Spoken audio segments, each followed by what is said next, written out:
안녕하세요. 성경 읽는 시간입니다. 네, 오늘은 창세기 37장, 38장, 39장 이렇게 읽어볼 텐데요. 오늘은 이제 요셉의 이야기가 나와요. 우리가 잘 알고 있는 많은 작품으로 나왔잖아요. 그래서 저는 잘 알고 있다고 생각을 했는데 이렇게 다시 읽어보니까 이런 내용도 있었네. 이런 내용도 있었다고 뭐 이러면서 퍼즐이 맞춰지는 또 그런 재미가 있더라고요. 네. 여러분들도 저와 함께 이렇게 읽어보면서 이 시간이 그런 퍼즐 맞추는 그런 재미가 함께 하기를 기대하겠습니다. 그럼 성경 읽기 시작하겠습니다. 먼저 37장은 이제 요셉이 왜 이렇게 미움을 받게 됐는지 그게 나오더라고요. 공감되실 거예요. 네, 한번 보시겠습니다. 야곱은 자기 아버지가 몸부쳐 살던 땅, 곧 가나안 땅에서 살았다. 야곱의 역사는 이러하다. 17살 된 소년 요셉이 아버지의 첩들인 빌하와 실바가 낳은 형들과 함께 양을 치는데 요셉은 형들의 허물을 아버지에게 일러 바치곤 하였다. 네. 시작부터 왠지 알시겠죠? 네. 형들은 이런 거 되게 싫어하거든요. 네. 요새 이스라엘은 야곱인데 계속 이렇게 왔다 갔다 하더라고요. 이 뒤부터는 이제 계속 이스라엘이라고 할지 모르겠는데 또 야곱이 나왔던 것도 같아요. 네. 헷갈리지 마십시오. 여기서는 야곱이 이스라엘입니다. 이스라엘은 늙음하게 요셉을 얻었으므로 다른 아들들보다 요셉을 더 사랑하여서 그에게 화려한 옷을 지어서 입혔다. 이러니까 미움을 더 받는 거예요. 아버지가 잘해야지 중간에서 어디서든 중간에 낀 사람이 잘해야 되는데 못하면은 요런 사단이 납니다. 네. 형들은 아버지가 이거 봐요 이거 그를 자기들보다 더 사랑하는 것을 보고서 요셉을 미워하며 그에게 말 한마디도 다정스럽게 하는 법이 없었다. 이렇게 돌아오는 거예요. 네. 한 번은 요셉이 꿈을 꾸고서 그것을 형들에게 말한 일이 있는데 그 일이 있은 뒤로부터 형들은 그를 더욱더 미워하였다. 네, 꿈 이야기가 가관이죠. 네. 요셉이 형들에게 말하였다. 내가 꾼 꿈 이야기를 한번 들어보셔요. 우리가 밭에서 곡식단을 묶고 있었어요. 그런데 갑자기 내가 묶은 단이 우뚝 일어서고 형들의 단이 나의 단을 둘러서서 절을 하였어요. 형들이 그에게 말하였다. 네가 우리 왕이라도 될성 싶으냐? 정말로 네가 우리를 다스릴 참이냐? 형들은 그의 꿈과 그가 한 말 때문에 그를 더욱더 미워하였다. 미움 받을 만하죠. 네. 근데 여기서 끝나지 않아요. 네.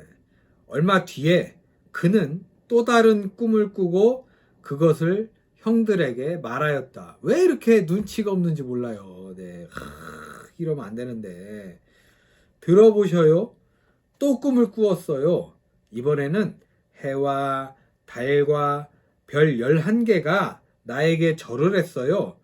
그가 아버지와 형들에게 이렇게 말할 때에 그의 아버지가 그를 꾸짖었다. 네가 꾼 그 꿈이 무엇이냐? 그래, 나하고 너의 어머니하고 너의 형들이 함께 너에게로 가서 그 땅에 엎드려서 너에게 절을 할 것이란 말이냐? 그의 형들은 그를 시기하였지만 아버지는 그 말을 마음에 두었다. 그의 형들은 아버지의 양떼를 치려고 세겜 근처로 갔다. 이스라엘이 요셉에게 말하였다. 내가 알고 있듯이 너의 형들이 세겜 근처에서 양을 치지 않느냐? 내가 너를 너의 형들에게 좀 보내야겠다. 요셉이 대답하였다. 다녀오겠습니다. 이스라엘이 요셉에게 말하였다. 너의 형들이 잘 있는지, 양들도 잘 있는지 가서 살펴보고 나에게 와서 소식을 전해다오.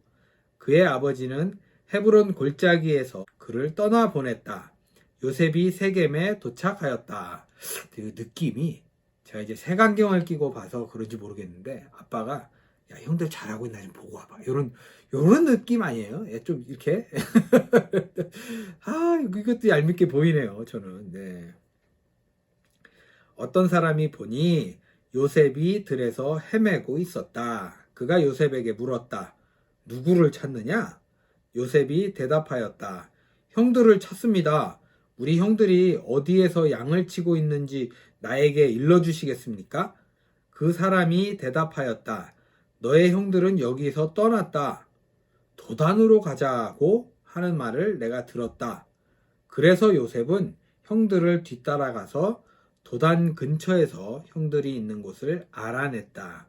그런데 그의 형들은 멀리서 그를 알아보고 그를 죽여버리려고 그가 그들에게 가까이 오기 전에 음모를 꾸몄다. 예, 다 멀리서 보자마자 요셉인데 죽일까 봐 이렇게 된 거잖아요. 이러면 안 되는데 형제들끼리 그쵸?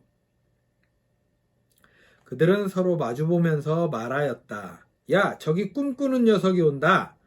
자, 저 녀석을 죽여서 아무 구덩이에나 던져 넣고 사나운 들짐승이 잡아먹었다고 하자. 그리고 그 녀석의 꿈이 어떻게 되나 보자. 형들은 시기했다고 하는데 좀 그 꿈에 관해서도 되게 궁금해했던 것 같기도 해요. 네, 이렇게 끝에 그 꿈이 어떻게 되나 보자 이렇게 하는 거 보니까 르우벤이 이 말을 듣고서 그들의 손에서 요셉을 건져내려고 그들에게 이렇게 말하였다.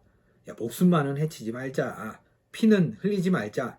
우리 들판에 있는 구덩이에 그 아이를 던져넣기만 하고 그 아이에게 손을 대지는 말자. 르우벤은 요셉을 그들에게서 건져내서 아버지에게 되돌려보낼 생각으로 이렇게 말한 것이다. 예, 르우벤이 좀 착하네요. 그 와중에. 네. 첫째, 맏아들일 거예요. 르우벤이 맏아들이어서 그런가 좀 이제 동생들 챙기는 그런 게 있네요. 요셉이 형들에게로 오자 그들은 그의 옷, 곧 그가 입은 화려한 옷을 벗기고 그를 들어서 구덩이에 던졌다. 그 구덩이는 비어 있고 그 안에는 물이 없었다. 이러면 거의 죽는 건데. 그들이 앉아서 밥을 먹고 있는데 고개를 들고 보니 마침 이스마엘 상인 한떼가 길르앗으로부터 오는 것이 눈에 띄었다. 낙타에다 향품과 유향과 모략을 싣고 이집트로 내려가는 길이었다. 유다가 형제들에게 말하였다. 우리가 동생을 죽이고 그 아이의 피를 덮는다고 해서 우리가 얻는 것이 무엇이냐? 자, 우리는 그 아이에게 손을 대지는 말고 차라리 그 아이를 이스마엘 사람들에게 팔아넘기자. 아무래도 그 아이는 우리의 형제요, 우리의 피부치이다. 형제들은 유다의 말을 따르기로 하였다. 그래서 미디안 상인들이 지나갈 때에 형제들이 요셉을 구덩이에서 꺼내어 이스마엘 사람들에게 은 20냥에 팔았다. 그들은 그를 이집트로 데리고 갔다. 이렇게 해서 팔려서 이집트로 가게 되죠. 르우벤이 구덩이로 돌아와 보니 요셉이 거기에 없었다. 그는 슬픈 나머지 옷을 찢고서 형제들에게 돌아와서 말하였다. 그 아이가 없어졌다. 나는 이제 어디로 가야 한단 말이냐? 그들은 순념소 한 마리를 죽이고 요셉의 옷을 가지고 가서 거기에 피를 묻혔다. 그들은 피 묻은 그 화려한 옷을 아버지에게로 가지고 가서 말하였다. 우리가 이 옷을 주었습니다. 이것이 아버지의 아들의 옷인지 잘 살펴보시기 바랍니다. 그가 그 옷을 알아보고서 부르짖었다. 내 아들의 옷이다. 사나운 들짐승이 그 아이를 잡아먹었구나. 요셉은 찢겨서 죽은 것이 틀림없다. 야곱은 슬픈 나머지 옷을 찢고 베옷을 걸치고 아들을 생각하면서 여러 날을 울었다. 그의 아들 딸들이 모두 나서서 그를 위로하였지만 그는 위로받기를 마다하면서 탄식하였다. 아니다. 내가 울면서 나의 아들이 있는 스올로 내려가겠다. 아버지는 잃은 자식을 생각하면서 울었다. 제가 알기로는 이 스올이 지옥일 거예요. 지옥보다 더 빛이라 그랬나? 아무튼 지옥 어기 뭐 이런 걸로 알고 있거든요. 네. 죽어야겠다, 뭐 얘를 따라 죽겠다, 뭐 이렇게 부모님들 많이 말씀하시잖아요. 이제 그런 느낌인 것 같아요. 그리고 미디안 사람들은 이집트에서 요셉을 보디발이라는 사람에게 팔았다. 그는 바로의 신하로서 경호대장으로 있는 사람이었다. 네, 이렇게 37장이 마무리가 됩니다. 예. 이집트로 가버리잖아요. 네. 이 나중 얘기를 들어보면은 이렇게 돼서 성공하는 거야, 이렇게 고난이 있기 때문에 성공하는 거야 라고 생각하겠지만, 이때 당시 요셉이나 야곱이나 다 그냥 절망이죠.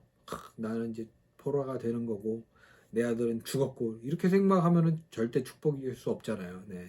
38장은 느닷없이 뜬금없이 유다의 이야기가 나옵니다. 네. 유다 그러면은 우리가 아는 유다는 그렇죠.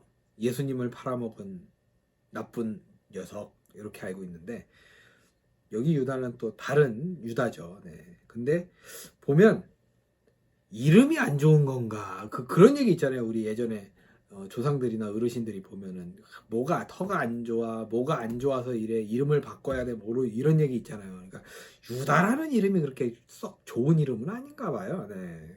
좋은 결말이나 좋게 이렇게 나왔던 적이 없는 것 같아서, 아무튼 지금은 이제 요셉의 형 유다의 이야기입니다.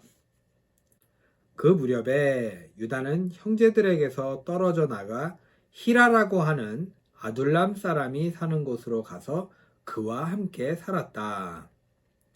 히라죠, 히라. 아둘람이 아니고 히라랑 산 거예요. 히라. 예.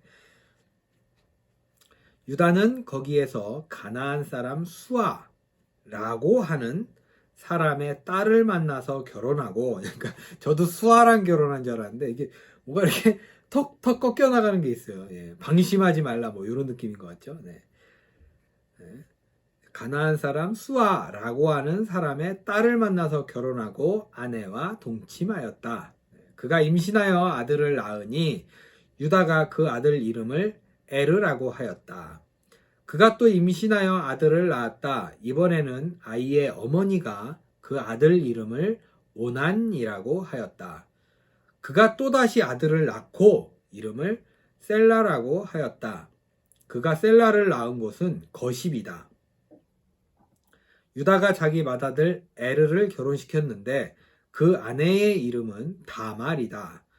유다의 맏아들 에르가 주님께서 보시기에 악함으로 주님께서 그를 죽게 하셨다. 네, 그냥 바로. 유다가 오난에게 말하였다. 너는 형수와 결혼해서 시동생으로서의 책임을 다해라. 너는 내 형의 이름을 이을 아들을 낳아야 한다. 예, 이 나라 풍습이래요. 예, 저도 읽어봤던 기억이 나는데, 형이 아이를 못 낳고 죽으면, 아이를 낳고 죽으면은 모르겠는데 일단 낳지 못하고 죽으면 형수를 이제 그 동생과 결혼시키죠. 근데 아들을 낳으면 이 동생의 아들이 아니라 형수의 아들, 그러니까 형의 아들로 이렇게 족보에 올라가나 봐요. 예. 그런 풍습이 또 있더라고요. 예. 저는 이해가 잘 안 됩니다. 네. 그러나 오나는 아들을 낳아도 그가 자기 아들이 안 되는 것을 알고 있었으므로, 그렇죠, 형의 아들이죠. 네, 형수와 동침할 때마다 형의 이름을 이을 아들을 낳지 않으려고 정액을 땅바닥에 쏟아버리곤 하였다. 예. 얘도 오죽 싫었나 봐요. 예. 그가 이렇게 한 것이 주님께서 보시기에 악하였다. 그래서 주님께서는 오난도 죽게 하셨다. 유다는 자기 며느리 다말에게 말하였다. 나의 아들 셀라가 다 클 때까지 너는 내 친정 아버지 집으로 돌아가서 과부로 살고 있거라. 유다는 셀라를 다말에게 주었다가는 셀라도 제 형들처럼 죽을지 모른다고 생각하였다. 예전에 우리 또 풍습에 그런 거 있었잖아요. 서방 잡아먹은 띵 막 이렇게 욕하고, 예, 다 며느리들이 죄인이었었던 시절이 있었죠. 예, 저도 그런 거 보면 정말 싫어요. 보통 요즘 인터넷에 유행하잖아요. 남자들이 빨리 죽는 이유 해가지고 나오는 거. 죽는 이유가 다 있어요. 네. 뭐 그런 게 있는데, 또 요렇게 이야기가 진행이 되네요. 또 좀 반가워요. 이런 비슷한 풍습이 있으면 좀 반갑기도 하더라고요. 풍습이라기보다 비슷한 이런 상황이 있으면 좀 재밌기도 하더라고요. 그 뒤에 오랜 세월이 지나서 수아의 딸 유다의 아내가 죽었다. 근데 이 유다의 아내는 이름도 안 나오네요. 보통 이름은 조금 해주는데, 그쵸? 곡을 하는 기간이 끝났을 때에 유다는 친구 아둘람 사람 히라와 함께 자기 양들의 털을 깎으러 딥나로 올라갔다. 다말은 너의 시아버지가 양털을 깎으러 딥나로 올라간다 하는 말을 전해 듣고서 과부의 옷을 벗고 너울을 써서 얼굴을 가리고 딥나로 가는 길에 있는 에나임 어귀에 앉았다. 그것은 막내 아들 셀라가 이미 다 컸는데도 유다가 자기와 셀라를 짝지어주지 않았기 때문이다. 그죠? 약속을 했으면 지켜야 되는데 길을 가던 유다가 그를 보았지만 얼굴을 가리고 있었으므로 유다는 그가 창녀인 줄 알았다. 그래서 유다는 그가 자기 며느리인 줄도 모르고 길가에 서 있는 그에게로 가서 말하였다. 너에게 잠시 들렸다 가마. 자, 들어가자. 그때에 그가 물었다. 저에게 들어오시는 값으로 저에게 무엇을 주시겠습니까? 유다가 말하였다. 나의 가축대에서 새끼 염소 한 마리를 보내마. 그가 물었다. 그것을 보내실 때까지 어떤 물건이든지 담보물을 주시겠습니까? 유다가 물었다. 내가 너에게 어떤 담보물을 주랴? 그가 대답하였다. 가지고 계신 도장과 허리끈과 가지고 다니시는 지팡이면 됩니다. 그래서 유다는 그것들을 그에게 맡기고서 그에게 들어갔는데 다말이 유다의 아이를 임신하게 되었다. 이 담보가 되게 무서운 건데 이렇게 무서운 결과를 초래하죠. 네. 다말은 집으로 돌아와서 너울을 벗고 도로 과부의 옷을 입었다. 한편 유다는 자기 친구 아둘람 사람 편에 새끼 염소 한 마리를 보내고 그 여인에게서 담보물을 찾아오게 하였으나 그 친구가 그 여인을 찾지 못하였다. 그 친구는 거기에 사는 사람들에게 에나임으로 가는 길가에 서 있던 창녀가 어디에 있냐고 물었다. 그러나 그들의 말이 거기에는 창녀가 없다고 하였다. 이것도 그냥 지나갈 수 있는데 엄청 무서운 그런 전설의 고향처럼 거기는 창녀가 없습니다. 이러면서 그런 분위기가 내면 엄청 무서워지더라고요. 이 다음도 계속 무서워지더라고요. 네. 그는 유다에게 돌아가서 말하였다. 그 여인을 찾지 못하였네. 그보다도 거기에 사는 사람들이 그러는데 거기에는 장녀가 없다고 하네. 이렇게 뭐? 그럼 내가 본 게 귀신이란 말이야? 막 이렇게 되는 그런 공포 분위기 있잖아요. 네. 살짝 그게 떠올라서 또 재미가 있더라고요. 또 나름. 네. 유다가 말하였다. 가질 테면 가지라지. 잘못하다가는 창피만 당하겠네. 어찌하였든지 나는 새끼 염소 한 마리를 보냈는데 다만 자네가 그 여인을 찾지 못한 것 뿐일세. 석 달쯤 지난 다음에 유다는 자기의 며느리 다말이 창녀짓을 하여 임신까지 했다는 소문을 들었다. 유다가 명하였다. 그를 끌어내어 화형에 처하여라. 그는 끌려 나오면서 시아버지에게 전가를 보냈다. 저는 이 물건 임자의 아이를 배웠습니다. 하고 말하였다. 다말은 또 말을 계속하였다. 잘 살펴보십시오. 이 도장과 이 허리끈과 이 지팡이가 누구의 것입니까? 이렇게 증거를 내놓은 거예요. 담보물을. 네가 이렇게 나를 이렇게 만들었잖아. 이러고 그 귀신 이야기는 해프닝으로 끝났습니다. 네. 이렇게 살짝 그런 재미 요소가 좀 있어서 재밌네요. 네. 유다는 그 물건들을 알아보았다. 그 아이가 나보다 옳다. 나의 아들 셀라를 그 아이와 결혼시켰어야 했는데 하고 말하였다. 유다는 그 뒤로 다시는 그를 가까이 하지 않았다. 가까이 하면 안 되죠. 큰일 나죠. 다말이 몸을 풀 때가 되었는데 태안에는 쌍둥이가 들어 있었다. 아기를 막 낳으려고 하는데 한 아기가 손을 내밀었다. 산파가 진홍색 실을 가져다가 그 아이의 손목에 감고서 말하였다. 이 아이가 먼저 나온 녀석이다. 그러나 그 아이는 손을 안으로 다시 끌어들였다. 그런 다음에 그의 아우가 먼저 나왔다. 산파가 어찌하여 내가 터뜨리고 나오느냐 하고 말하였다. 그래서 이 아이 이름을 베레스라고 하고 그의 형 곧 진홍색 실로 손목이 묶인 아이가 뒤에 나오니 아이 이름을 세라라고 하였다. 네, 신기하네요. 팔이 쑥 나왔다가 도로 들어가고. 이거는 되게 형이 되고 싶은 욕심이었을까요? 네. 이렇게 38장은 마무리가 되었습니다. 네, 마지막으로 39장은 요셉이 이제 이집트로 끌려 나온 이야기가 이어집니다. 네, 그 중간에 별책 부록이었을까요? 38장은 네, 뭐 특별판 이런 거 있잖아요. 네, 그런 걸까 싶은 생각이 드네요. 요셉이 이집트로 끌려갔다. 요셉을 이집트로 끌고 내려간 이스마엘 사람들은 바로의 신하인 경호대장 이집트 사람 보디발에게 요셉을 팔았다. 주님께서 요셉과 함께 계셔서 앞길이 잘 열리도록 그를 돌보셨다. 요셉은 그 주인 이집트 사람의 집에서 살게 되었다. 그 주인은 주님께서 요셉과 함께 계시며 요셉이 하는 일마다 잘 되도록 주님께서 돌보신다는 것을 알았다. 주인은 요셉이 눈에 들어서 그를 신복으로 삼고 집안일과 재산을 모두 요셉에게 맡겨 관리하게 하였다. 네, 굉장히 신분 상승이 된 거죠. 네. 그가 요셉에게 자기 집안일과 모든 재산을 맡겨서 관리하게 한 그때부터 주님께서 요셉을 보시고 그 이집트 사람의 집에 복을 내리셨다. 이런 사람이 되면 되게 좋을 것 같아요. 저를 보고 제가 함께하는, 제가 일하는 그곳에 복을 내리시는 주님을 만난다면 굉장히 파급력이 좋지 않을까라는 생각이 듭니다. 네. 왜냐하면 주변에서 보면 알더라고요. 네, 이렇게 주님께서 내리시는 복이 주인의 집안에 있는 것이든지 밭에 있는 것이든지 그 주인이 가진 모든 것에 미쳤다. 그래서 그 주인은 자기가 가진 모든 것을 요셉에게 맡겨서 관리하게 하고 자기의 먹거리를 빼고는 아무것도 간섭하지 않았다.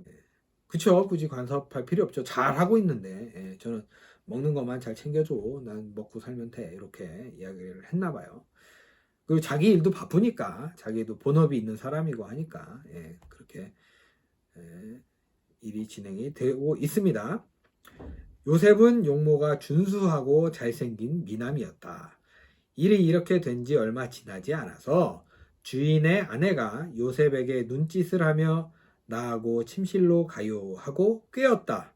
그러나 요셉은 거절하면서 주인의 아내에게 말하였다. 주인께서는 모든 것을 나에게 맡겨 관리하게 하시고는 집안일에는 아무 간섭도 하지 않으십니다. 주인께서는 가지신 모든 것을 나에게 맡기셨으므로 이 집안에서는 나의 위에는 아무도 없습니다. 나의 주인께서 나의 마음대로 하지 못하게 한 것은 한 가지뿐입니다. 그것은 마님입니다. 마님은 주인 어른의 부인이시기 때문입니다. 그런데 내가 어찌 이런 나쁜 일을 저질러서 하나님을 거역하는 죄를 지을 수 있겠습니까? 요셉이 이렇게 말하였는데도 주인의 아내는 날마다 끈질기게 요셉에게 요구해 왔다. 요셉은 그 여인과 함께 침실로 가지도 않았을 뿐만 아니라 아예 그 여인과 함께 있지도 않았다. 있으면 안 되죠. 계속 이러면은 솔직히 귀찮아지잖아요. 나중에는. 예. 아무리 그를 좋아하는 여자도 아니고 또 그렇잖아요. 네. 하루는 요셉이 할 말이 있어서 집 안으로 들어갔는데 그 집 종들이 집안에 하나도 없었다. 여인이 요셉의 옷을 붙잡고 나하고 침실로 가요 하고 졸랐다. 그러나 요셉은 붙잡힌 자기의 옷을 그의 손에 버려둔 채 뿌리치고 집 바깥으로 뛰어나갔다. 여인은 요셉이 그 옷을 자기의 손에 버려둔 채 집 바깥으로 뛰어나가는 것을 보고 집에서 일하는 종들을 불러다가 말하였다. 이것 좀 봐라. 주인이 우리를 웃음거리로 만들려고 이 히브리 녀석을 데려다 놓았구나. 히브리 녀석이라 그래요. 히브리 녀석을 데려다 놓았구나. 그가 나를 욕보이려고 달려들기에 내가 고함을 질렀더니 그는 내가 고함 지르는 소리를 듣고 제 옷을 여기에 내버리고 바깥으로 뛰어나갔다. 이렇게 말하고 그 여인은 그 옷을 곁에 놓고 주인이 집으로 돌아오기를 기다렸다. 이 나쁜 사람이네요, 이게. 왜 거짓말을 하는지. 거짓말은 진짜 나쁜 거예요. 네. 주인이 돌아오자 그에게 이렇게 일러 바쳤다. 당신이 데려다 놓은 저 히브리 사람이, 또 이젠 사람이라 그러네요. 아까 녀석이라 그러고, 나를 농락하려고 나에게 달려들었어요. 내가 사람 살리라고 고함을 질렀더니 옷을 내 옆에 버려두고 바깥으로 뛰어나갔어요. 주인은 자기 아내에게서 당신의 종이 나에게 이 같은 행패를 부렸어요 하는 말을 듣고서 화가 치밀어 올랐다. 그렇죠. 이건 누가 들어도 열받죠. 나 믿었는데. 예. 요셉의 주인은 요셉을 잡아서 감옥에 가두었다. 그곳은 왕의 죄수들을 가두는 곳이었다. 요셉이 감옥에 갇혔으나 주님께서 그와 함께 계시면서 돌보아 주시고 그를 한결같이 사랑하셔서 간수장의 눈에 들게 하셨다. 간수장은 감옥 안에 있는 죄수를 모두 요셉에게 맡기고, 여기서부터 좀 이상하게 흘러가더라고요. 보세요. 감옥 안에 일어나는 온갖 일을 요셉이 혼자 처리하게 하였다. 좀 이상하지 않아요? 또 보세요. 간수장은 요셉에게 모든 일을 맡기고 아무것도 간섭하지 않았다. 그렇게 된 것은 주님께서 요셉과 함께 계시기 때문이며 주님께서 요셉을 돌보셔서 그가 하는 일은 무엇이나 다 잘 되게 해주셨기 때문이다. 좋긴 한데 한마디로 일이란 일은 다 맡긴 거 아니에요. 예, 요즘에 회사에서도 일을 이렇게 시키면 그만두는데, 이 요셉으로서는 조금 날벼락이 아닌가. 일 잘하는 것도 복 받은 것도 이렇게 고단히 이렇게 올 때가 있다라는 생각이 또 새롭게 해석이 되더라고요, 저는. 그래서 이 부분도 좀 재밌었어요. 예? 다 맡기고 다 주고 간섭도 안 하고, 야, 이거 너무한 거 아니야? 일을 좀 나눠서 줄 생각을 해야지, 뭐 이런 생각이 들더라고요. 물론 이제 요셉이 똑똑하니까 일을 나눠서 이렇게 하긴 했겠죠. 네. 아무튼 이렇게 39장까지 마무리가 되었습니다. 네, 이렇게 해서 창세기 37장, 38장, 39장 이렇게 읽어봤습니다. 어떻게 좀 새로운 해석이에요. 공포도 좀 첨가하고 뭔가 이렇게 현대 스트레스 같은 것도 좀 첨가해보고 하는데 재밌으신가요? 네, 저는 이 공포도 재밌고 이것도 이거 보지 마 이런 것도 재밌긴 하더라고요. 네. 앞으로도 이런 요소를 조금씩 첨가해서 좀 모르겠어요. 재밌어야 될 텐데 말이죠. 즐거운 시간이 되기를 좀 기대하고 바라고 있겠습니다. 예, 여러분 오늘도 복된 하루 보내시고요. 저는 내일 뵙도록 하겠습니다. 감사합니다.